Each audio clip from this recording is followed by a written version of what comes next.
Paix, grâce, miséricorde, amour, assistance, bénédiction de Dieu sur vous, très chers coéquipiers de vainqueurs, dans le nom puissant de notre Seigneur Jésus-Christ. Les découronnements du roi des Rabbats, audio numéro 3. Très chers compatriotes et concitoyens célestes, c'est avec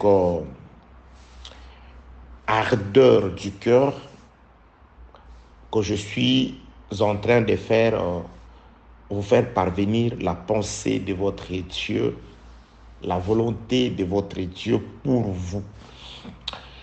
Ça fait depuis un temps que nous avons commencé cet enseignement qui est en train de tourner tout autour d'une femme nommée Bathsheba. Nous avons commencé, à titre de rappel, cet enseignement avec une première partie intitulée « Qui sauva Bathsheba de la mort ?» Cette partie avait comporté 8 audios.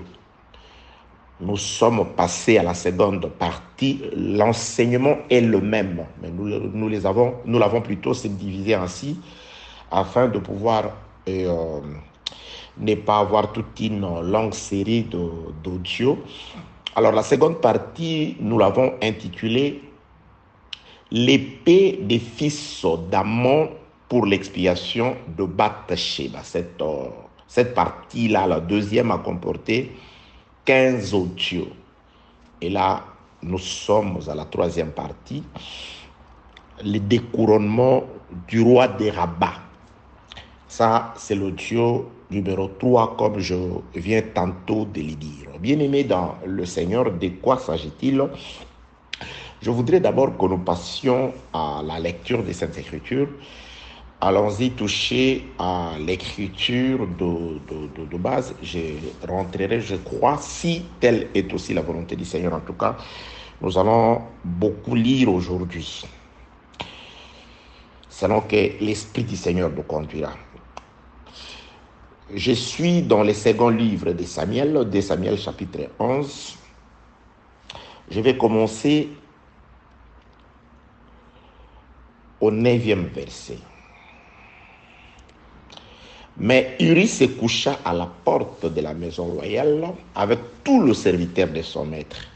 Il ne descendit point dans sa maison. On en informa David et on lui dit, Uri n'est pas descendu dans sa maison. Et David dit à Uri, n'arrives-tu pas de voyage? Pourquoi n'es-tu pas descendu dans ta maison?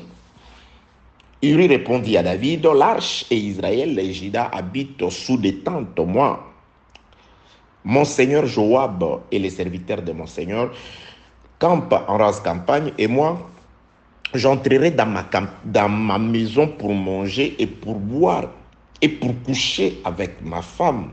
Aussi vrai que tu es vivant et que ton âme est vivante, je ne ferai point cela. Je saute, j'atterris au 14e verset. Le lendemain matin, David écrivit une lettre à Joab et l'envoya par la main d'Uri. Il écrivit dans cette lettre, placez Uri au plus fort du combat et retirez-vous de lui, afin qu'il soit frappé et qu'il meure. Joab, en assiégeant la ville, plaça Uri à l'endroit qu'il savait défendu par des vaillants soldats. Les hommes de la ville firent une sortie, se battirent contre Joab et plusieurs tombèrent parmi le peuple, parmi les serviteurs de David, et Uri, les Hessiens, fit aussi tuer. Bien-aimés dans le Seigneur, là, nous sommes en train de parler, c'est ce que nous avons beaucoup plus développé à la deuxième partie, concernant en tout cas le chapitre 2e. La première partie et la deuxième partie, nous avons parlé, Seigneur, le Saint-Esprit, nous avons dit beaucoup de choses à travers ces récits-là. Uri avait une femme, et sa femme c'était Bathsheba. Uri était un des soldats d'Israël, sous le commandement de David, le roi et commandant suprême de l'armée israélite, ou israélienne à l'époque, israélite. pendant que l'armée israélite de l'époque, de cette époque-là, était commandée par le général, était Joab. L'armée, toute l'armée, était en campagne, c'est-à-dire en guerre contre les Ammonites. Les Ammonites sont issus d'une relation incestueuse entre l'homme de Lot et ses deux filles. Alors Dieu avait dit que les Ammonites et les Moabites, qui sont les deux enfants issus, nés de cette idylle incestueuse, n'entreront pas plutôt dans l'assemblée d'Israël. Mais néanmoins, Dieu n'avait pas permis à Israël de pouvoir leur faire la guerre lorsque Israël sortait de l'Égypte. Que la paix, la grâce et la miséricorde de Dieu soient avec vous. Les Ammonites, Israël s'est retrouvé en guerre contre les Ammonites. Quelle était la motivation de cette guerre? C'est ce que nous avons dit dans l'audio passé. Bien-aimé, je répète et je rappelle par rapport à celui qui ne tombera que sur cet audio. Tu vas marcher sur les chemins de tes prédécesseurs. Tu vas appeler la personne par qui tu recevras l'audio et par cette personne, il te sera donné les audios précédents. Je crois que cela pourront vraiment t'aider non seulement à comprendre ce que nous sommes en train de dire, mais à recevoir la part que Dieu a prévue pour toi. Mais je crois qu'il y a de la nourriture pour tout le monde. Que la paix, la grâce et la miséricorde de Dieu soient avec vous. Je dis pour tout le monde. Qu'est-ce qui a motivé, qu'est-ce qui a fait qu'Israël se retrouve en guerre avec les Ammonites? 2 Samuel, chapitre 10e. Je commence la lecture au premier verset. Après cela, le roi des fils d'Ammon mourut. Et Hanoun, son fils, Hanoun ou Hanoun, j'espère, son fils régna à sa place. David dit, je montrerai de la bienveillance à Hanoun, fils de Nakash, comme son père en a montré à mon égard. Et David envoya ses serviteurs pour les consoler au sujet de son père. Lorsque les serviteurs de David arrivèrent dans le pays des fils d'Ammon, les chefs des fils d'Ammon dirent à Hanoun, leur maître, penses-tu que ce soit pour honorer ton père que David t'a envoyé des consolateurs? N'est-ce pas pour reconnaître et explorer la ville et pour la détruire qu'il envoie ses serviteurs auprès de toi? Alors Hanoun saisit les serviteurs de David,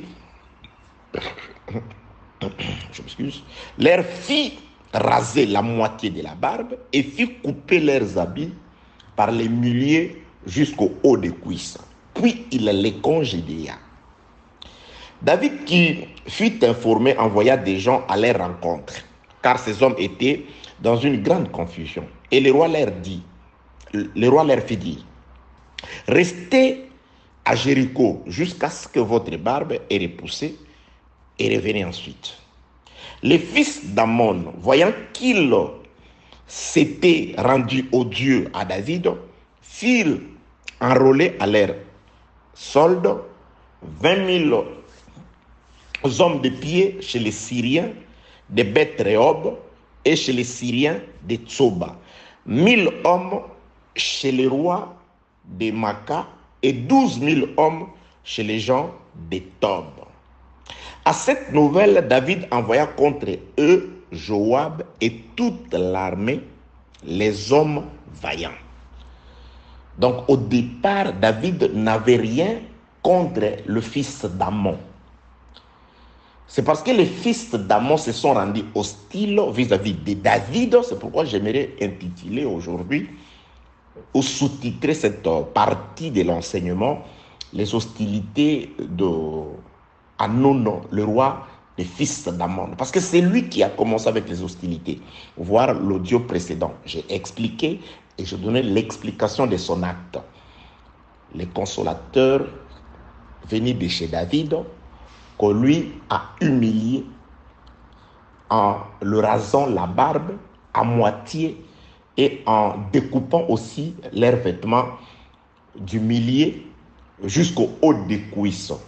Nous avons compris par le Saint-Esprit la portée prophétique de cet acte-là.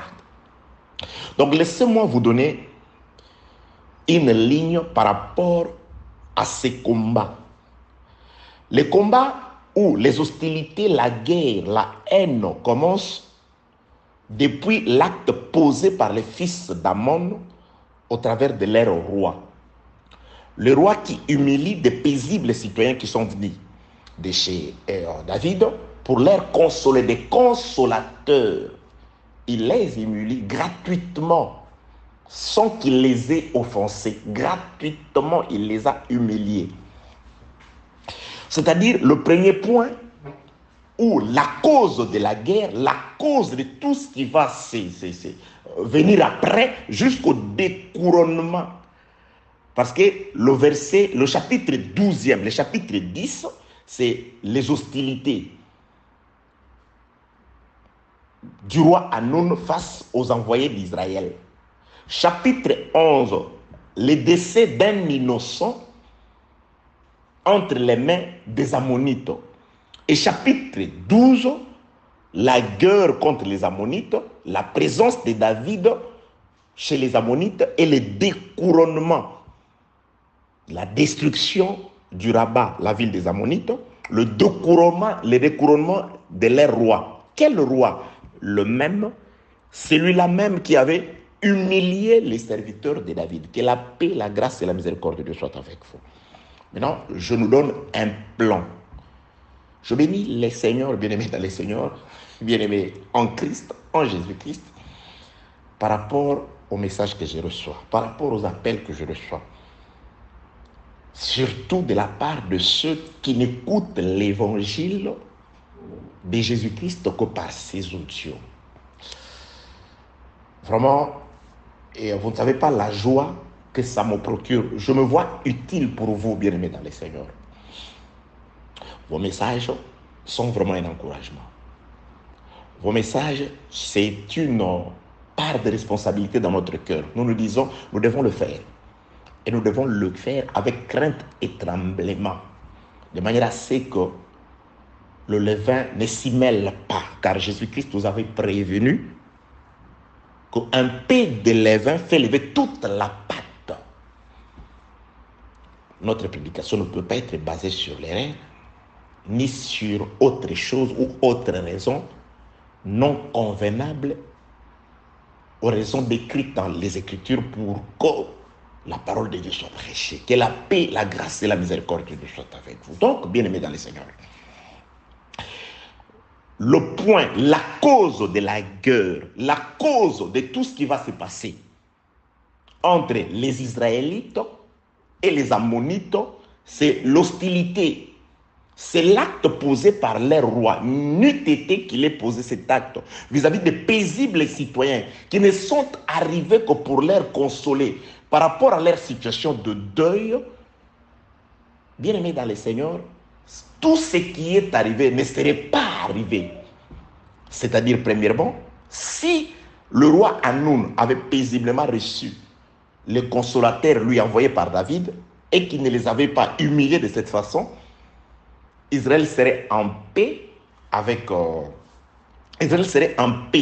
fils d'Amon. Donc, les soldats d'Israël ne se seraient jamais déplacés pour aller en guerre, ce qui veut dire que Uri resterait aux côtés de sa femme. Donc, David n'enverrait pas chercher une femme. David en a profité parce qu'Uri n'était pas là. Vous voyez, la cause de tout, la cause de suivre de Bathsheba, c'est parce qu'il y a eu cette guerre-là. La cause même aussi, c'est-à-dire beaucoup de conséquences découlent de cet acte-là de Hanoun, le roi des fils d'Amon. Que la paix, la grâce et la miséricorde de Dieu soient avec vous, bien-aimés dans le Seigneur. Vous devez comprendre la parole de Dieu, car c'est une lettre que votre bien-aimé vous a envoyée, car il veut que vous alliez le retrouver quelque part. Vous devez vous déplacer pour eux. Vous devez connaître l'endroit du rendez-vous. Et vous devez aussi savoir comment il sera. Et tout est décrit dans cette lettre-là. La parole de Dieu, c'est une lettre qui vous donne le lieu des rendez-vous, qui vous donne l'heure des rendez-vous, qui vous donne toutes les indications et indices possibles afin qu'il vous arrive de reconnaître votre époux. Parce qu'il y a des gens qui passent à côté de l'époux. Jésus-Christ dit, j'étais en prison, mais vous n'êtes pas allés me voir.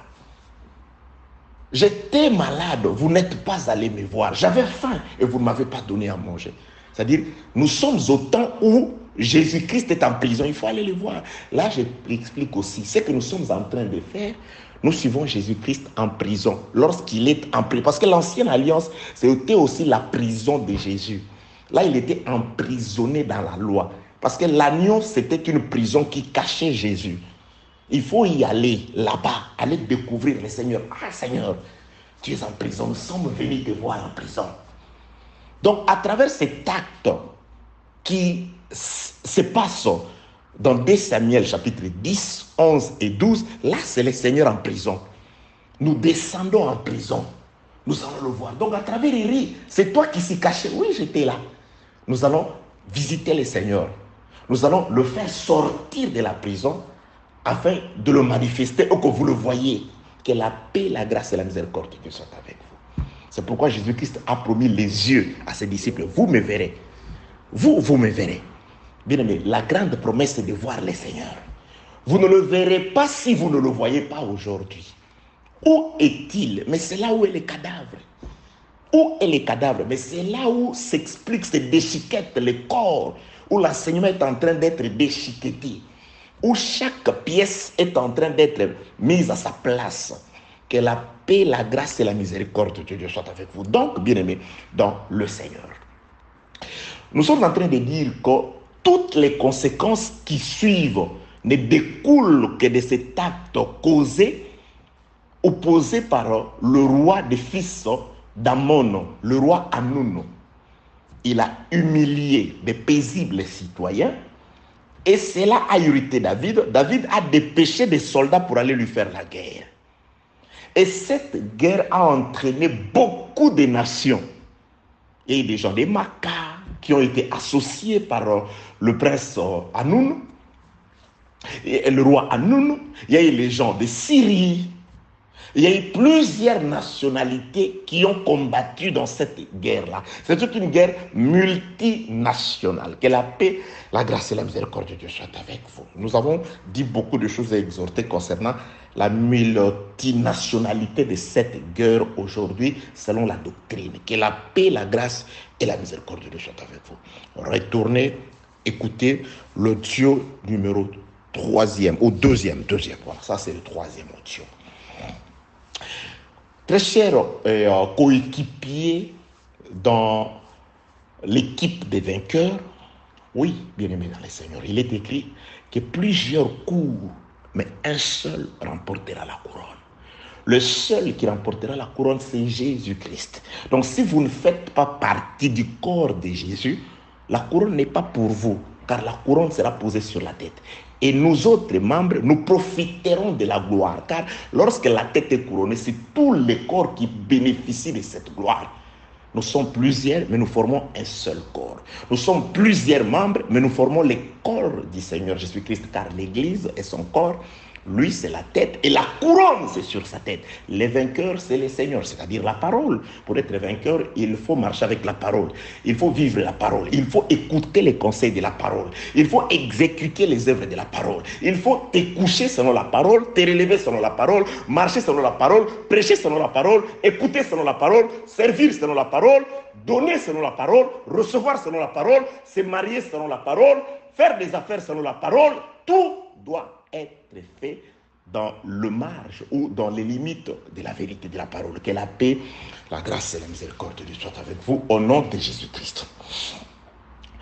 Très cher bien-aimés dans le Seigneur Jésus-Christ, le premier acte, c'est David qui dépose ses enfants, ses consolateurs, ses envoyés sur les territoires ammonites. Et de là, le roi ammonite, il va les humilier.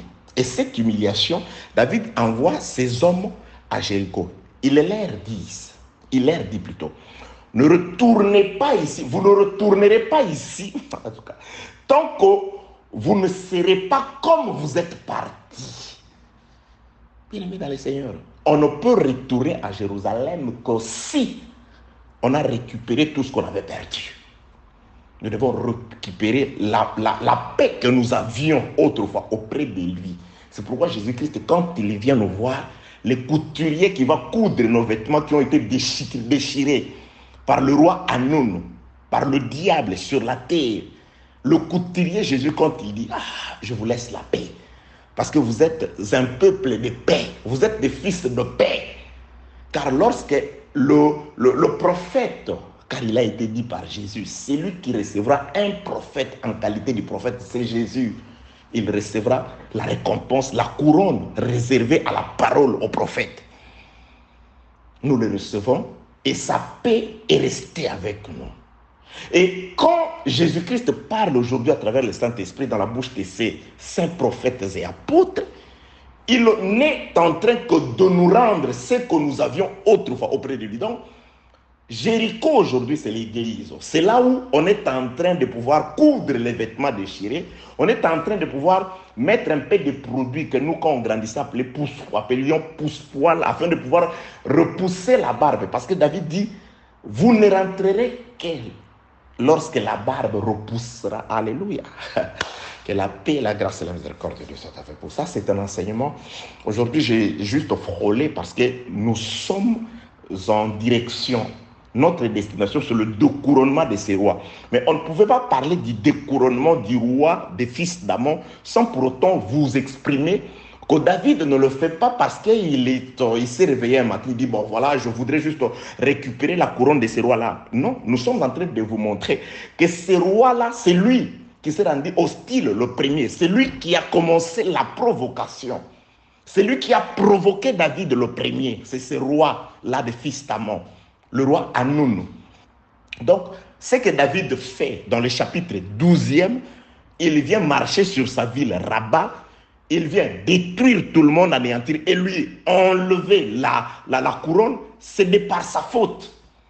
Que la paix, la grâce et la miséricorde de Dieu soient avec vous. Donc, replaçons les choses dans les temps. Premièrement, dans les jardins, le roi des fils d'Amon, Hanoun, là, il prend la place de Satan. Qu'est-ce qu'il fait? Il vient humilier le consolateur qui était dans les jardins, car la gloire de Dieu dans les jardins était reflétée par l'homme qui avait le souffle de Dieu, Adam. Et Adam a été, je m'excuse,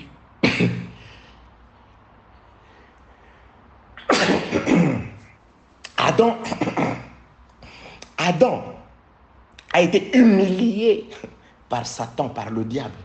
Et lorsque Adam a été humilié par Satan, Dieu dit à Adam, Adam, tu as été humilié par Satan, mais tu ne rentres pas. Tu restes dans une ville de refuge et jusqu'à ce que tu aies récupéré ce que tu avais perdu. C'est pourquoi Jésus-Christ ne pouvait pas nous amener dans les jardins ou en Éden s'il ne nous avait pas d'abord rendu ce que nous avions perdu par notre premier parent Adam. Par Adam, nous avons perdu la barbe à moitié. Par Adam, nous avons perdu nos vêtements à moitié. Je l'ai expliqué par rapport à ce qui s'est passé dans la vie de cet homme qui a quitté Jérusalem et qui se rendait à Jéricho. Vous voyez, toujours Jéricho et Jérusalem. Les serviteurs de David sont partis de Jérusalem pour aller consoler les fils d'Ammonites, mais on leur dira, allez à Jéricho là-bas, allez attendre à Jéricho. Votre retour sera conditionné par la croissance de la barbe. C'est-à-dire, le billet pour rentrer, c'est la barbe. On va mesurer votre barbe. Quand vous êtes sorti, on prend la photo de quand vous êtes sorti, comment vous étiez, et quand vous rentrez, non, ce n'est pas encore prêt, rentrez. C'est pourquoi Jésus-Christ est en train par l'enseignement aujourd'hui de nous préparer, de ne nous remettre que ce que nous avions autrefois. C'est pourquoi nous disons, la parole de Dieu ne vient que te remettre à ton état d'autrefois. C'est pourquoi j'ai dit, en vous se trouve la vie. Nous ne venons que dépoussiérer, nous ne venons que vous rappeler, nous ne venons que faire sortir, faire briller ce que vous êtes déjà. Bien aimé, le diamant, on ne le taille que pour faire briller son éclat. On n'ajoute rien. C'est l'éclat du diamant. C'est la raison pour laquelle le diamant est acheté d'après les critères. Un diamant qui coûte cher, il doit être sans défaut. Et vous voyez, c'est-à-dire quand on l'amène dans la taillerie, c'est juste pour faire manifester la beauté naturelle du diamant. C'est ça que vous êtes, bien-aimés dans le Seigneur. Vous êtes des pierres précieuses. Alléluia. Et pourquoi cette couronne que David ira rechercher sur la tête du roi des fils d'Amon? C'est une couronne qui a été faite d'or, un talent d'or et pétri, rempli de pierres précieuses. David va récupérer cette couronne-là après avoir détruit et anéanti la ville de Rabba. Donc, je suis dans l'explication. Les rois Hanun, les rois des fils d'Amon, 2 Samuel chapitre 10, qui se montrent méchants vis-à-vis des paisibles consolateurs envoyés par David. Ça, c'est l'acte posé par les serpents au jardin d'Éden. Les hommes ont été humiliés et ils ont été éloignés de Jérusalem, éloignés de la sainte montagne. Ils ont été éloignés, amenés loin du jardin d'Éden, des délices et des plaisirs que Dieu a plantés pour l'homme. C'est pourquoi les serviteurs de David, qui sont sortis de chez David, qui sont allés chez les fils, chez les Ammonites, qui ont été humiliés, malmenés, qu'il pleuve, qu'il neige, advienne que pourra, au moment opportun, ils retourneront. Jésus-Christ vient l'annoncer. Il dit, ne retournera à Jérusalem que les serviteurs que David avait envoyés, que les consolateurs. Jésus-Christ dit, ne montera au ciel que celui qui est descendu du ciel. C'est-à-dire ces gens-là, quand ils retourneront, pendant leur séjour à Jéricho, la ville des palmiers, ils pouvaient peut-être faire des rencontres, ils pouvaient peut-être, je ne sais pas, trouver des amis, mais ne retourneront que ceux qui sont sortis, parce qu'on regardera la barbe, et que la paix, la grâce et la miséricorde de Dieu soient avec vous. Donc, nous avons la chute d'Adam qui a été causée par les serpents. C'est écrit dans le livre de la Genèse, chapitre 2. Les serpents étaient les plus rusés, Genèse 2 et Genèse 3. Il était le plus rusé de tous les animaux des champs que l'Éternel Dieu avait créés. C'est par sa ruse qu'il a fait chuter Adam en passant par sa femme. Donc Adam est sorti du jardin. Quand il est sorti du jardin, jusqu'à ces jours, normalement, on attend le retour de ces hommes que David avait envoyés. Ça, c'est une autre portion. Nous avons l'homme qui chute. Et Dieu se met en colère. Il annonce la guerre. Il dit, je mettrai l'inimitié entre ta postérité et la postérité, entre la postérité de la femme et la postérité du serpent. Et David annonce déjà une guerre. Il dit, la postérité de la femme que tu as aujourd'hui, à qui tu as aujourd'hui coupé la barbe et déchiré les vêtements, c'est-à-dire que tu as humilié aujourd'hui, que tu as entraîné dans les péchés aujourd'hui, cette postérité-là, toi, il t'écrasera la tête et toi, tu le mordras au talon. Genèse chapitre 3, verset 15e. Que la paix, la grâce et la miséricorde de Dieu soient avec vous. Vous comprenez bien, aimés dans le Seigneur. Donc, nous avons l'humiliation des serviteurs de David qui correspond au péché, à la désobéissance ou à la séduction du serpent. Qui? C'est le serpent qui va séduire Adam, qui va faire tomber Adam, qui va ramener Adam dans l'humiliation. Après David, qu'est-ce que David va faire? David va engager la guerre, c'est-à-dire commencent les hostilités. La guerre commence entre David qui envoie ses soldats en guerre contre les fils d'Amon. Mais David ne les détruit pas directement aussitôt, parce que la Bible déclare, David a commencé par vaincre ceux que les fils d'Amon ont enrôlés, les étrangers. David les a vaincus et ils se sont renfermés dans leur ville. Ils ont refermé la muraille. Ils sont rentrés dans leur ville, ils ont refermé la muraille. Donc, Joab et ses soldats étaient en train de camper tout autour d'une ville pour détruire ces gens et leurs rois, mais ils étaient protégés par une certaine muraille. Jusqu'à ce que David trouve une femme d'un de ses soldats. David va coucher avec cette femme-là. Lorsque David couche avec cette femme, nous avons expliqué ces choses dans les audios précédents. Lorsque David couche avec Bathsheba, par amour à Bathsheba, David cherche à sauver maintenant Bathsheba. Entre-temps, il y a la guerre qui est engagée contre les Ammonites.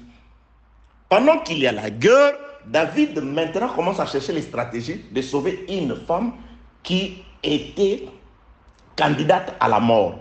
La mort, pourquoi? Deutéronome 22 disait, lorsque une femme, quand quelqu'un croise une femme mariée et couche avec elle, les deux seront mis à mort. Donc une femme qui était à la merci de la mort, une femme que le père de Lévi voulait chercher à détruire, David maintenant, au lieu de s'occuper de la guerre, David maintenant, il cherche les voies et moyens pour purifier cette femme. David va consulter les livres de la loi. Et quand il regarde dans le livre de la loi, David se rend compte qu'il y a une femme avant qui s'appelle Adam. Adam, c'est la terre que Dieu est allé chercher en dehors du jardin. Adam, c'est comme la femme que Dieu est allé chercher. De même que Dieu a quitté le ciel pour descendre en Égypte, pour aller chercher une femme Israël qui était là, Dieu est aussi allé chercher Adam en dehors du jardin. C'était une femme que Dieu a cherchée, que Dieu a façonné, il lui a donné la forme, et Dieu a soufflé, et Dieu lui a donné sa vie, sa sémence. Dieu lui a donné la loi, la parole. Mais après, Adam pécha. Adam va recevoir une autre sémence qui est celle de son vrai mari. Je m'excuse. Adam va recevoir une autre sémence qui est celle de son vrai mari. Donc Adam va mourir parce que Dieu l'avait prévenu. Le jour où tu recevras une autre sémence, c'est-à-dire le jour où tu désobéiras, tu mourras. Donc David comprend que mais Adam n'est pas mort. Pourquoi Adam n'est pas mort? C'est parce que son vrai mari est mort à sa place. Et David aussi, pour sauver Bathsheba, il va résoudre de se la jouer de la même façon. Il va envoyer chercher le vrai mari de Bathsheba, qui était en guerre contre les Ammonites. On va faire venir le vrai mari de Bathsheba. David va chercher à ce que le mari de Bathsheba vivant puisse coucher avec Bathsheba, c'est-à-dire qu'il lui donne la sémence pour la protéger contre la sémence du péché qu'avait cette femme-là. Du vivant d'Iri, il refusa de donner sa sémence à Bathsheba. David résolut que oui, Jésus-Christ est venu. Il fallait qu'il parle à Israël de manière claire et distincte pour qu'Israël soit sauvé. Mais Jésus-Christ est resté en parlant en parabole. Donc il enveloppait tout ce qu'il disait. C'est l'équivalent de Uri qui avait refusé aussi de coucher avec Bathsheba. Alors Jésus-Christ était obligé, Dieu était obligé de tuer Jésus-Christ afin que par sa mort, nous puissions être aujourd'hui sauvés, délivrés du péché d'Adam. Donc David va aussi organiser les choses de la même façon. Qu'est-ce qu'il va faire? Il va écrire une lettre qui parle de la condamnation, du plan de la mort d'Uri, qu'il va remettre à Uri, et il enverra Uri, il va renvoyer Uri dans les champs de bataille. Uri rentre dans les champs de bataille. David demande à Joab de pouvoir placer Uri à l'endroit qu'il savait dangereux. Lorsque les soldats ammonites, c'est-à-dire les éléments envoyés par le roi de fils d'Ammon qui s'appelle Hanoun, ce même roi-là qui avait commencé au début à créer cette situation de guerre en humiliant les serviteurs paisibles de David, ce même roi-là, il va encore se rendre coupable aux yeux de David pour la deuxième fois. Qu'est-ce qu'il va faire? Par ces soldats, Uri, un homme innocent va mourir. Lorsque Uri meurt, c'est certes une mauvaise nouvelle. Mais David est content. Pourquoi? Parce que quoique Uri est son soldat, quoique Uri est de la même tribu que lui, de la tribu de Juda, mais la mort... Non, c'est un étranger. Je voudrais parler de Bathsheba. Je ne parle pas d'Uri par rapport à la tribu. La mort d'Uri va sauver Bathsheba. Romains 7, 1, 3 dit, une femme est liée par la loi à son mari. Lorsque le mari meurt, la femme est dégagée de la loi qui l'a liée à cet homme-là. Ainsi, en devenant la femme de quelqu'un d'autre, elle n'a pas péché. Donc la mort d'Uri, c'était une mauvaise nouvelle parce que Uri était l'un des vaillants soldats de David. Uri travaillait pour Israël, il défendait la cause d'Israël, mais c'était nécessaire, un mal plus que nécessaire. Jésus-Christ est mort, certes, Les gens ont pleuré, les femmes ont pleuré, il a souffert. Mais cette souffrance-là était nécessaire pour notre salut. N'eût été que Jésus-Christ était mort, nous ne serions pas sauvés. On serait toujours dans le péché. N'eût été que Uri n'était pas mort, Bathsheba serait toujours dans le péché et elle serait condamnée, voire tuée par le Père de Lévi, par le vengeur du sang, celui qui exécutait la parole de Dieu, la loi de Dieu. Que la paix du Seigneur soit avec vous, au nom de Jésus-Christ. Uri meurt pour la deuxième fois. C'est-à-dire, pour la deuxième fois, le roi des fils d'Amon, cette fois-ci, il tombe dans le piège parce que c'est David qui avait organisé les choses de cette façon-là. C'est pourquoi nous avons expliqué ceci.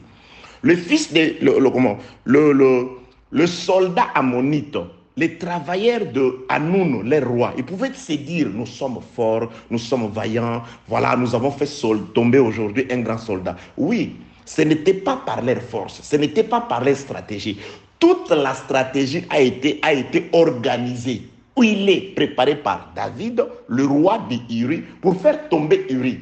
Donc Uri n'est pas mort parce qu'il était faible, il n'est pas mort parce que ceux qui étaient avec lui étaient faibles. Non, Dieu a organisé, David a tout simplement organisé les choses de manière à ce qu'Uri meure pour profiter du côté bénéfique de la mort d'Uri qui était le salut d'une femme. Jésus-Christ est mort à la croix, ce n'est pas parce qu'il était faible, ce n'est pas parce que ceux qui l'ont tué ont été stratèges, ou ils avaient, je ne sais pas, non. Ils étaient rien. C'est pourquoi Jésus-Christ l'a rappelé à Pilate. Si mon Père ne t'avait pas donné le pouvoir, tu n'aurais aucun pouvoir sur moi. Tu n'en as d'ailleurs aucun. C'est l'exécution de la volonté de Dieu. Les soldats pouvaient lui donner des souffles, des gifles et lui demander, dis-nous qui te frappe. Jésus ne pouvait pas leur dire c'est vous parce que Jésus-Christ reconnaissait que c'était son Père qui le frappait, qui l'humiliait. Il fallait qu'il soit humilié de cette façon, pas à cause de ses erreurs ou de ses péchés, mais par l'amour que Jésus avait pour sa femme, pour nous l'Église. Pour nous qui nous sommes rendus coupables du péché par la désobéissance de notre premier parent. Il fallait qu'un innocent meure à notre place. Uri meurt innocent. Il ne meurt pas parce qu'il ne sait pas combattre. Il ne meurt pas parce que... Non, il meurt parce que dans le rouleau du livre, il était question de sa mort. Dans la lettre de David, tout a été organisé pour qu'Uri meure. Dans la parole, dans la loi, Jésus devait mourir. C'est pourquoi ils doivent rappeler à Pilate qui voulait changer le destin de Jésus. Les Juifs rappelèrent à Pilate que d'après notre loi, il doit mourir. Que la paix, la grâce et la miséricorde de Dieu soient avec vous, bien-aimés, dans les Seigneurs. Écoutez, Uri meurt. Lorsque Uri meurt, Joab envoie un messager pour venir rapporter la nouvelle de la mort d'Uri. Lorsque les messages de la mort d'Uri, les messages sortent du champ de bataille, là où Uri est tombé, c'est de là que sortit un messager qui est venu avec la nouvelle. Lorsque cette nouvelle entre dans la maison de Bathsheba, celle-ci entre dans la maison de deuil. Elle commence à faire son deuil. Nous sommes au temps où Bathsheba, nous sommes en train de pleurer Uri. C'est pourquoi Jésus-Christ avait dit, là où sera le cadavre, c'est là où s'assembleront les aigles. Donc nous sommes là parce qu'il y a un cadavre. Nous sommes dans la maison de deuil. Nous pleurons. Le frère qui a écrit la lettre aux Hébreux dit, nous sommes sanctifiés par l'offrande du corps de Jésus-Christ. La Bible déclare. Là, lorsque David, Bathsheba, finit, la période de deuil de Bathsheba finit, c'est alors que Bathsheba va monter dans la maison royale. Bien aimé, ceux qui ne croient pas en l'enlèvement, ceux qui croient que c'est une utopie, c'est des arrangements, je vous assure, tout a été démontré depuis l'Ancienne Alliance qu'il est possible que les hommes, sans passer par la mort, puissent monter au ciel, puissent aller vers Dieu, tout en portant un autre corps bien-aimé dans le Seigneur. Donc l'enlèvement est une réalité. L'enlèvement, c'est ça la promesse à laquelle nous travaillons. C'est ça la promesse pour laquelle Jésus-Christ nous a appelés.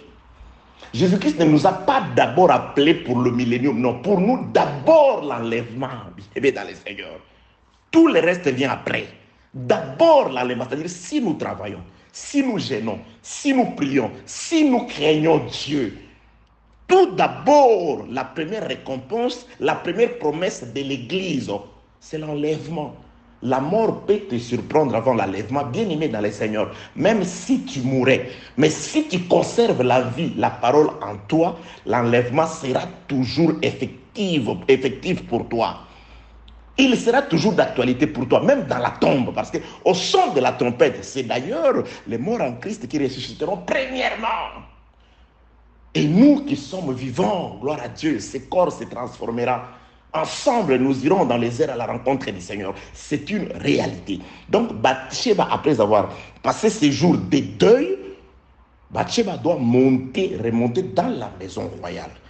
Dans la maison royale, elle laisse son ancienne maison, elle laisse tout ce qui était ancien. Le corps ancien restera, les habitudes anciennes resteront, les comportements anciens resteront, les désirs resteront, l'amour quant à la chair restera. Nous serons comme des anges. Alléluia, gloire à Jésus. Ça, c'est d'abord la motivation première qui doit bouillonner dans ton cœur. Seigneur, que j'aille te retrouver. Prépare-moi pour ces jours-là. Bathsheba pleure. Après le pleur, elle monte. Elle est lavée par la mort de son mari. Nous sommes allés dans le développement pour comprendre quelque chose. David est en guerre contre les Ammonites parce que le roi des Ammonites s'est rendu hostile, a méprisé les serviteurs de David. Ainsi, David s'est mis en colère contre lui. Il a dit inimitié, inimitié, inimitié, jusqu'à ce qu'il y ait la guerre. Inimitié. Et dans la guerre, il arrive que les enfants d'Israël, face aux Ammonites, les Ammonites rentrèrent dans leur vie. Glorieux, nous les avons repoussés. Nous les avons repoussés. On a d'ailleurs fait tomber l'un de leurs héros. Ils ne comprennent pas que la mort de Jésus-Christ, certes, ils ont festoyé. Ils ont chanté que nous l'avons tué, c'est fini, il est parti. Mais c'était une victoire pour nous. C'était une victoire pour Bathsheba. D'un côté, c'était une défaite pour Israël, mais c'était une victoire, une très grande victoire pour Bathsheba, qui deviendra la maman du roi le plus intelligent, le plus sage, le plus puissant et le plus riche de tout le roi d'Israël jusqu'à ce que viennent les Shiloh. Il dit ici, il y a ici plus que Salomon, que la paix, la grâce et la miséricorde de Dieu soient avec vous. Donc, beaucoup de merveilleuses choses se sont accomplies dans la vie de Bathsheba grâce à la mort d'Uri. C'est pourquoi la mort de notre mari Uri à la croix qui nous a non seulement sauvés du péché qui était en train de nous condamner à mort depuis le jardin d'Éden, il nous a sauvés et délivrés de ces péchés. Il a aussi fait de nous la reine, l'épouse du roi. Il nous a aussi transformés, transportés dans ses appartements. C'est pourquoi, Cantique des Cantiques, la femme, l'amie de Salomon chante, Cantique 1,4. Tire-moi, nous courons après toi. Le roi me conduit et il m'introduit dans ses appartements.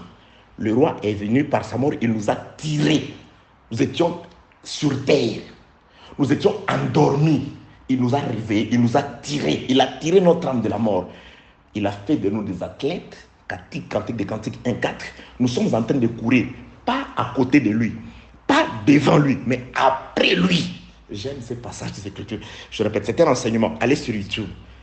Course vers ses appartements. À taper apôtre Blanchard Ngala. Course vers ses appartements. C'est très kitoko. C'est très beau. Je vais quand même lire. Cantique des Cantiques, t'es où? Cantique des Cantiques. Cantique des Cantiques, chapitre 1er, verset 4. Entraîne-moi après toi. Bien aimé, il faut respecter. Quand on court, ceux qui ont suivi cet enseignement, ils savent, je mets beaucoup de temps là. Entraîne-moi. L'homme doit entraîner. Parce que d'elle-même, la femme ne pouvait rien. Il fallait qu'on l'entraîne. Il fallait, la version d'Arbi dit, retire-moi de là. Tire-moi de là. C'est-à-dire, nous étions morts. Les psalmistes chantent, il dit, tire mon âme de la prison. Je glorifierai ton nom. Notre âme était dans une prison. Prison dans laquelle nous sommes entrés après les péchés d'Adam. Il fallait que notre ami vienne nous tirer. Il nous entraîne dans son élan. Il est mort Il est devenu comme nous en prison. Il est sorti pas seul. Il nous a entraînés avec lui. Maintenant, si Christ est mort et ressuscité avec toi, pour toi, avec toi, bien-aimé, début de la course. La course, il dit, nous courons après toi, c'est-à-dire les modèles, c'est Christ. Lorsque nous courons, nous regardons Jésus. Nous regardons celui qui est devant. Nous courons pas à côté. Bien-aimé, nous travaillons après Christ. Ce n'est pas en vain, cette prophétie. Entraîne-moi après toi, nous courons. Et le roi m'introduit dans ses appartements. Vous voyez, ça c'est ce qui arrive dans la vie de Bathsheba. Elle pleure et le roi va l'introduire dans ses appartements. Et le roi va la conduire dans ses appartements. Que la paix, la grâce et la miséricorde de Dieu soient avec vous. Comment meurt Uri? Uri, la mort d'Uri est une suite de complots. Celui qui met en scène la mort d'Uri, qui organise, qui planifie la mort d'Uri, c'est son roi, c'est son maître, c'est son supérieur. C'est le chef suprême de l'armée d'Israël. Il conçoit les plans de la mort d'Uri. C'est la conception de David. Uri n'est comment? Joab n'est qu'un exécutant. Les plans est conçu par David. Ce que je vous dis, c'est juste l'application du plan conçu par David. Oh, mais les passages d'écriture me viennent à l'esprit comme ça. Ésaïe chante, il dit, tes desseins conçus d'avance se sont fidèlement accomplis. Tes desseins conçus d'avance se sont fidèlement accomplis. Attendez, je vais chercher ça. C'est pas Ésaïe, c'est Psaume. Je cherche ça pour nous. Attendez. Je vais chercher ces passages d'écriture. C'est pas Psaume 25. Attendez. Ésaïe, qu'est-ce que tu dis? Ésaïe chapitre 25, le verset 1er. Éternel, tu es mon Dieu.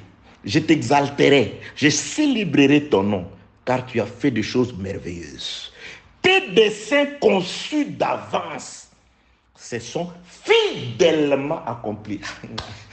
Bien aimé, il y a de ces promesses. Quand je tombe sur cette promesse et que j'ai pris, je dis, Seigneur, il faut que tu me sauves. Parce que il n'existe pas de fidélité plus fidèle que l'accomplissement des desseins, de plans de Dieu.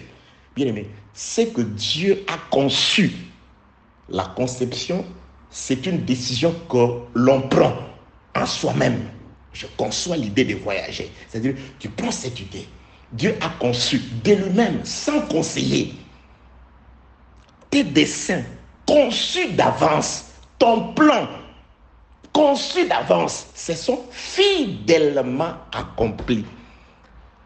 On commence d'abord par la rébellion de Satan, si on peut l'appeler comme ça. Ça fait partie du dessein de Dieu. Il l'a conçu. Voilà comment ça va se passer.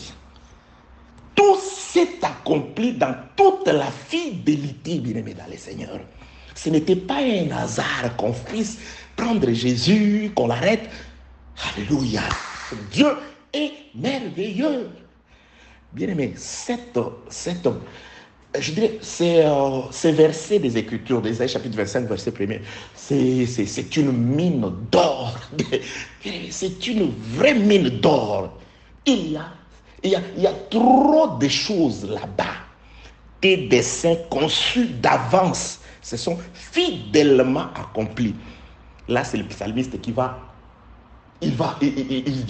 dire, tu as résolu de me sauver.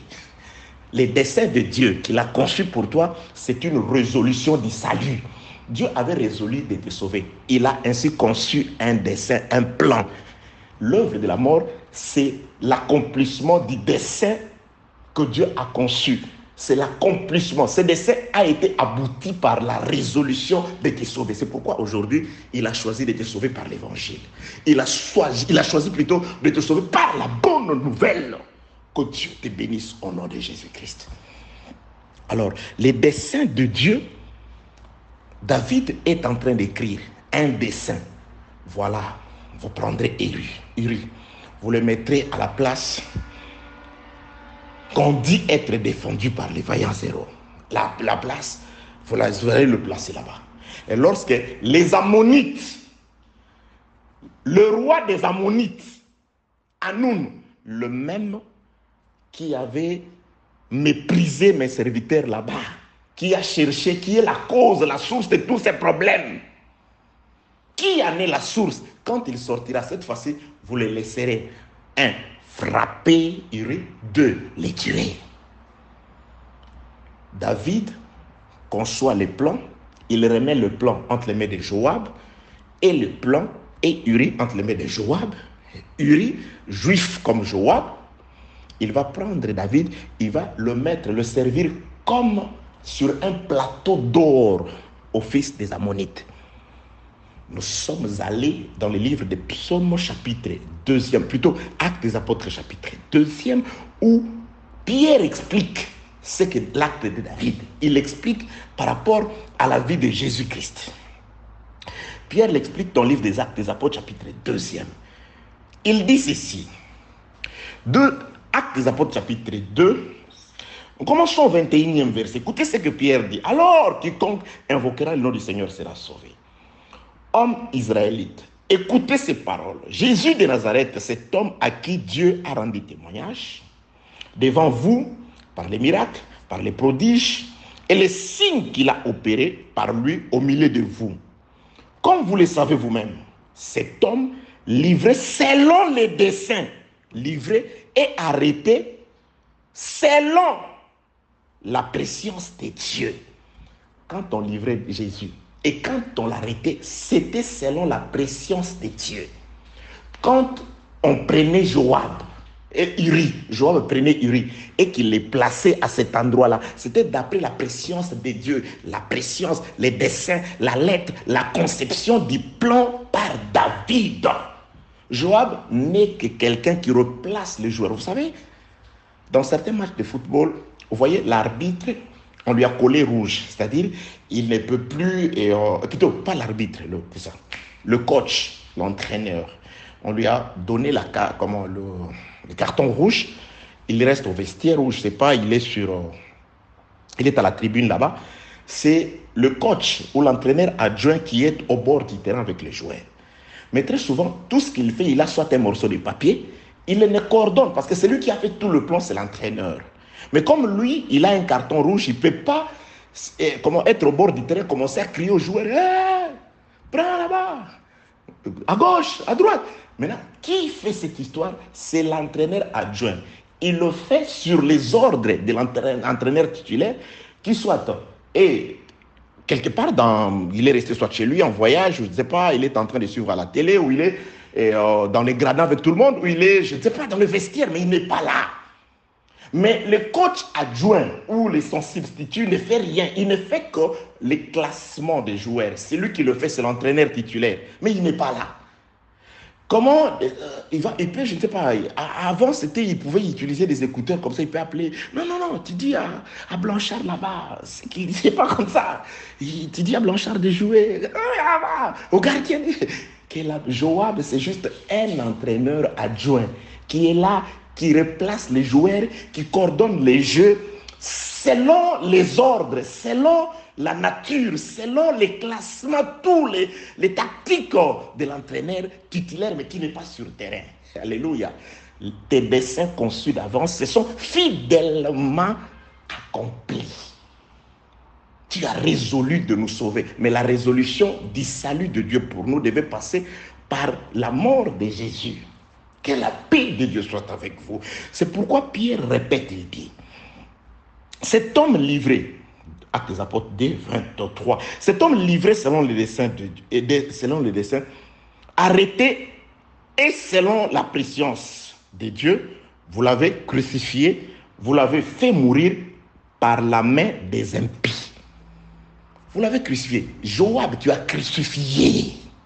Tu as crucifié David, mais par la main des impies, des païens, des ennemis de l'Éternel, des Ammonites. Exactement. Uri, bien aimé, est-ce qu'il y a une autre façon vraiment qu'il faut qu'on vous explique pour que vous saisissiez que la mort de Jésus, c'est l'accomplissement ou l'aboutissement des desseins fidèlement accomplis, préparés par Dieu, conçus par Dieu. Bien aimé, tout a marché comme sur des roulettes. Rien n'a échappé au contrôle des Écritures. Jésus, c'est l'ainsi dit l'Éternel. Je ne dis pas les paroles. Jésus, c'est l'ainsi dit l'Éternel. Jésus, c'est l'ainsi dit l'Éternel. Jésus. Moi-même, je viendrai. Il accomplit sa parole. La parole ne peut que s'accomplir. Il ne brise pas la parole. Jésus est venu ce jour-là. On lui a présenté une femme. On a dit, cette femme, on l'a surprise en flagrant délit d'adultère. Jésus a dit, condamnez-les. Jésus a épargné cette femme. Non, non, non. Frère, si tu prêches comme ça, tu prêches mal. Jésus n'a pas épargné cette femme. Parce que j'ai réécouté encore une autre prédication dans ce sens-là. Non. Jésus ne peut pas violer sa propre loi. Non. Dieu est fidèle. Ça, c'est le frère qui a écrit la lettre aux Hébreux qui nous dit, Dieu est fidèle. Lui, il reste fidèle à ce qu'il a dit. Ce sont ces hommes-là. La loi n'avait jamais dit que lorsqu'on surprend une femme en flagrant délit, on va l'amener elle seule. Non, la loi disait, le deux, l'homme et la femme, vous les amènerez. Alors ces gens-là n'ont amené que la femme. C'est eux qui étaient coupables. C'est pourquoi Jésus-Christ leur dit que celui d'entre vous tous qui n'a jamais péché. Leur péché, c'était la transgression de la loi. Ils se sont vus. Mais normalement, c'est pas comme ça. C'est pas ce que Moïse avait dit. Deutéronome 22, 22. Bon, où est l'homme? Où est l'homme? Un jour, je vous prêcherai sur ces messieurs-là. Oui, ces messieurs-là, on ne l'a pas encore attrapé. Mais on l'attrapera. Que la paix, la grâce et la miséricorde de Dieu soient avec vous. Oh, qui est bien-aimé dans le Seigneur. Donc, retournons. Marc chapitre 10. Jésus-Christ, il fait quelque chose. Il dit, voici le Fils de l'homme sera livré. Arrêtés par les souverains sacrificateurs, les scribes et les pharisiens, ils les feront battre des verges et ils les livreront entre les mains des païens. Également, identique. Mais comment cela arrive-t-il? Voilà, c'est les trous par lesquels nous allons entrer. Cela arrive dans le sens que Jésus-Christ dit à ses disciples, dans sa dernière scène, celui à qui je donnerai les morceaux trempés, c'est celui-là qui me trahira. Il a pris, lui, Jésus, il a pris les morceaux. C'est lui, Jésus. Il pouvait donner les morceaux à Pierre, à Jean, à Philippe. Il pouvait donner à qui il voulait. C'est Jésus. Il a pris les morceaux, il a trempé, il a donné à Judas. Prends, prends, prends. La Bible dit, nous l'avons lu, Satan entra dans Judas. Donc la mort de Judas, la mort de Jésus, c'est Satan. Dieu utilise Satan. C'est pourquoi j'ai dit ceci. Les Ammonites ont été utilisés à leur insu. À leur insu, ils ont été utilisés par David. Dieu voulait que nous soyons sauvés. Il a utilisé Satan. Jésus il prend le morceau trempé. La Bible déclare, même les démons, c'est des esprits. Ils croient que Dieu existe. Ils croient qu'il y a un seul Dieu. Et ils tremblent. Là, il recevait les ordres. Jésus-Christ, il prend le morceau trempé, il donne à Judas. La Bible déclare, Satan entra dans Judas. Et Jésus-Christ parle à Satan. Il dit, ce que tu as à faire, fais-le promptement. Promptement. Lève-toi, va accomplir. Va inciter tous ces gens-là. Les frères Pierre, toujours dans sa locution, Actes des Apôtres, chapitre 1er, il dit, Judas était le guide de ceux qui se sont saisis de Jésus. Il était le guide. Il parle de Judas, oui, mais il parle de l'esprit par lequel Judas agit. Et la Bible déclare cet esprit, c'est Satan qui est entré dans Judas. Là, je suis dans le livre de Jean, chapitre 13. C'est Satan qui est entré dans Judas. Qui est Satan? Apocalypse chapitre 19. Apocalypse chapitre 12, le verset 19, je crois. Apocalypse chapitre 12, verset 19. Verset 9. Et il fit précipiter les grands dragons, virgule, serpent ancien. Donc les grands dragons, c'est lui le serpent ancien. Virgule, appelé les diables et Satan. C'est lui qui séduit toute la terre. il fut précipité sur la terre et ses anges furent précipités avec lui. Donc ici, je voudrais juste nous faire comprendre les différents noms de Satan. C'est-à-dire, lorsque nous aurons à évoluer, on pourrait parler du dragon. C'est-à-dire, c'est le même esprit. Dragon, serpent ancien, c'est-à-dire celui qui est entré dans Judas pour le conduire à exécuter Jésus. Celui-là, comme c'est Satan, c'est aussi lui, le serpent ancien. Donc, le même serpent qui avait fait chuter le premier Adam, c'est le même serpent qui est venu pour conduire aussi le second Adam dans la mort. La mort est venue suite à la séduction de Satan dans la vie du premier Adam. Et la mort de Jésus dans la chair est aussi arrivée par la séduction du même Satan, du même serpent ancien qui est allé séduire les sacrificateurs, tous ces gens-là, afin que Jésus-Christ meure. Que la paix, la grâce et la miséricorde soient avec vous. Donc, le même Hanoun, le roi des Ammonites, par lui, les hostilités, par lui, les hommes, les consolateurs, les hommes de David ont été humiliés et David s'est mis en guerre contre lui. Par lui toujours, parce qu'il est le roi, par lui, Uri vient encore mourir. Les Ammonites, les païens, la Bible déclare les impies. Des Thessaloniciens chapitre 2, le premier audio de cette troisième partie, nous avons parlé du roi des impies. Cet impie-là que Jésus-Christ viendra combattre. L'impie, c'est ça, Satan. Le roi des impies. Pierre, acte 2, il parle des impies. Vous l'avez fait tuer par les mains des impies. Le méchant, plusieurs méchants, guidés par le seul impie, Satan. Donc nous sommes en phase où Satan a fait chuter Adam. Satan est venu combattre le second Adam. Et David doit sortir. Parce que cette guerre a duré parce que David n'était pas sorti. Il a envoyé Joab et tous les soldats. Mais pour qu'il y ait victoire, nous allons le voir dans la suite de notre enseignement, dès Samuel chapitre 12, là, c'est David qui doit venir parce que Satan sera vaincu par l'éclat de l'avènement. C'est-à-dire, David doit sortir de Jérusalem, il doit venir reprendre la couronne. Pourquoi Blanchard, tu parles de reprendre? Oui, bien aimé, aujourd'hui, les temps, il n'y en a pas. Je vous parlais de couronnement, c'est la reprise de la couronne. Parce que cette couronne qui était sur la tête du roi Hanoun, cette couronne qui était sur la tête, qui est jusqu'à ce jour sur la tête de Satan, cette couronne, Dieu ne l'a pas au début remis à Satan. Non. Satan l'a chipé, il l'a dérobé de quelqu'un. Il l'a dérobé de quelqu'un parce que le premier roi, dans le même terrain où Satan était là, parce que la Bible déclare les serpents étaient les plus rusés de tous les animaux des champs que Dieu avait créés. Mais le roi, dans ces jardins-là, celui qui leur a tous donné les noms, celui qui dominait premièrement, c'était Adam.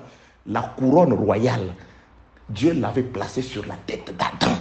Lorsque Adam a désobéi en acceptant l'enseignement de l'animal, c'est ce jour-là que la couronne était passée de la tête d'Adam vers la tête du serpent. Dieu dit, oh Adam, moi je t'ai donné l'autorité, le pouvoir. Mais Adam, tu as préféré écouter un animal. Tu as préféré obéir au serpent. Voilà ce que je t'ai dit. Désormais, toi serpent, tu marcheras sur le ventre. Bien aimé, cette prophétie, oui. Tout celui qui est terrestre, il est sous le poids du ventre du serpent. Quand il marche sur toi. Tu mangeras la poussière. Ça, c'est la couronne d'Adam. Manger, c'est vaincre. Dieu donna l'autorité ces jours-là. C'est les jours où Satan, avec la couronne que nous verrons dans le livre d'Apocalypse, chapitre 6, tu prêches, il sortira avec la couronne. Il faut commencer au début parce que ce qui était, c'est ce qui est et c'est ce qui viendra. Cette couronne-là, il l'a confisquée ou Dieu le lui a donnée. Dieu les lui. Adam a été découronné au jardin par son péché. Il a perdu la gloire. Il a perdu l'autorité. Dieu a placé une autorité sur lui. Psaume 109. La désobéissance, c'est pourquoi le péché nous rend vulnérables, nous rend faibles. Le péché ouvre les portes à l'ennemi de nous détruire. Que la paix, la grâce et la miséricorde de Dieu soient avec vous. Donc ces jours-là, la couronne, les jours de la désobéissance au jardin, les couronnes étaient passées de la tête d'Adam sur la tête du serpent. C'est ces jours-là. Dieu dit, bon, Adam, toi tu rentres la poussière, bon toi, allez, tu manges la poussière. Voilà l'autorité. Le frère Paul le dit, Colossiens chapitre 2. Il a effacé tout acte dont les ordonnances nous condamnaient. Cet acte d'abord, c'est là-bas, avant que ça devienne la loi. C'est d'abord là-bas. Nous étions devenus la nourriture du serpent. Nous étions devenus la poussière que le serpent pouvait manger avec facilité. David va courir pour récupérer la brebis qui était comme la poussière dans la main du loup entre les pattes de l'ours. David se relève après, bon, je veux récupérer, mais d'abord, la nourriture, la brebis était déjà dans la bouche, dans la gueule du lion. Voilà la poussière. Voilà ce que nous étions. Ça, c'est le découronnement d'Adam. Adam découronné. Lorsqu'il a été découronné, le roi d'Anoun, c'est-à-dire le serpent, il a pris la couronne. Il est devenu le roi. Je nous parlerai de ça en détail. Ésaïe chapitre 14 le voit comme le vainqueur des nations. Par Adam, il a vaincu toutes les nations de la terre. Parfois, tu dis, pourquoi est-ce que Jésus est plus que vainqueur? Mais oui, il a vaincu les vainqueurs. À la croix, il a vaincu les vainqueurs. C'est pourquoi il est plus que les vainqueurs des nations. Il est les rois, des rois de la terre. Les seigneurs, des rois de la terre. Le Seigneur Jésus. Alléluia, qu'il soit béni. Ok, bien aimé. Donc, c'est-à-dire, vous ne pouvez pas vous dire, mais pourquoi David vient le découronner? Tout a un sens dans les Écritures. Tout ne commence pas là où tu lis. Parce que tu peux dire, David lui a pris la couronne. Nous prendrons la couronne de qui? Ça ne commence pas là. Cette couronne-là, David vient récupérer la couronne, sa couronne. Adam vient récupérer la couronne d'Adam. Adam, c'est le sauveur. Le second Adam, c'est le sauveur du premier Adam. Donc, cette couronne-là, d'un talent d'or. Pourquoi tu insistes? Oui, parce qu'il y a des enseignements là, à travers le poids de la couronne et sa constitution, les pierres précieuses qui sont dans cette couronne-là. Donc, nous avons compris aujourd'hui que la couronne, au début, n'était pas sur la tête. Lorsqu'il viendra lui découronner dans la bataille d'Armageddon, il va le découronner certainement. Nous allons lire et voir dans les Écritures qu'il sera découronné. Mais cette couronne-là, elle était la nôtre au début. Le pouvoir, l'autorité, le règne. Parce que le millénium, c'est un temps de règne. Il va récupérer le règne que nous avons perdu autrefois. L'homme est mort. L'homme n'a pas survécu. L'homme n'a pas duré sur la terre autant que Dieu le désirait pour lui. Cette couronne, la mort l'avait retirée. Dieu a dit, Adam, tu me déçois. Bon, c'est pas comme ça, moi je suis en train d'expliquer. La couronne passe de chez Adam vers la tête du serpent. Le diable est resté avec cette couronne. Luc chapitre 4, il s'en glorifie d'ailleurs devant le Seigneur. Il dit, Jésus, si tu t'agenouilles devant moi, je te donne la gloire et le royaume de ce monde. Car elle m'a été donnée. Le diable ne ment pas. Là, il ne ment pas. Il ne ment pas. Il dit vrai. Il dit, je la donne, la couronne, à qui je veux. Les diables, Jésus-Christ, quand il est venu, le diable était couronné. Lui, non. Pilate lui pose la question, tu es roi? Je suis un roi, mais pas de cette terre. Parce que ici, c'est vous qui décidez. Ici, c'est les sacrificateurs qui décidaient. Ici, le peuple dit c'est César. Parce que quand tu as voulu, toi, Pilate, mais livré, les peuples ont dit, nous connaissons pour roi c'est César. Il reconnaît César, pas moi. Moi, je ne suis pas roi. La couronne, je la récupérerai, mais pas. Bien, mais on a une couronne aujourd'hui, mais elle est spirituelle. Mais la véritable couronne, il doit sortir. Parce que pendant tous ces temps, quand Joab était en train de faire la guerre aux fils d'Ammonites, il ne pouvait pas les atteindre. Les fils d'Ammonites étaient dans leur enclos. Joab a attaqué. Il a dit, roi, viens. Là, Joab, il change aussi. Quand le roi sort, son avènement fait que la couronne passe du roi, de la tête du roi Hanoun vers la tête du roi David. Bien-aimé dans le Seigneur, Dieu est amour. Dieu est miséricordieux. Dieu est glorieux. Il nous aime. Voilà ce que nous sommes en train de dire. Petit à petit, nous faisons des rappels parce qu'il y a des gens qui ne pourront écouter que cet audio ici. Et je me sens heureux comme le bien-aimé, un des bien-aimés qui m'a appelé, je crois, aujourd'hui pour me dire, comme par hasard, je ne suis tombé que sur un audio. Le numéro 2 du découronnement du roi de Rabat. Alors je me suis dit, mais c'est pas possible, je dois écouter les autres audios. Et les bien-aimés, je crois, le dernier qui m'a appelé aujourd'hui, a eu à recevoir les audios. Merci pour tout ce que vous faites pour nous. Merci parce que vous pensez à nous. Je vous demande quelque chose, la prière. Priez pour nous. Nous prions aussi pour vous et vous aussi priez pour nous. Faites mention de nous dans vos prières afin qu'il nous soit accordé la force de poursuivre dans la vérité. Car nous ne sommes pas seulement appelés à vous dire la vérité, mais à demeurer dans la vérité afin que la vérité qui sortira de notre bouche vous arrache du mensonge, vous conduise dans la vérité et que vous puissiez aussi vivre le bénéfice qui s'agrippe à la pratique de la vérité. Que la paix, la grâce et la miséricorde de Dieu avec vous. Pour aujourd'hui, que Dieu vous bénisse, que Dieu vous protège, que la lumière du Saint-Esprit vous éclaire au nom de Jésus-Christ. Amen.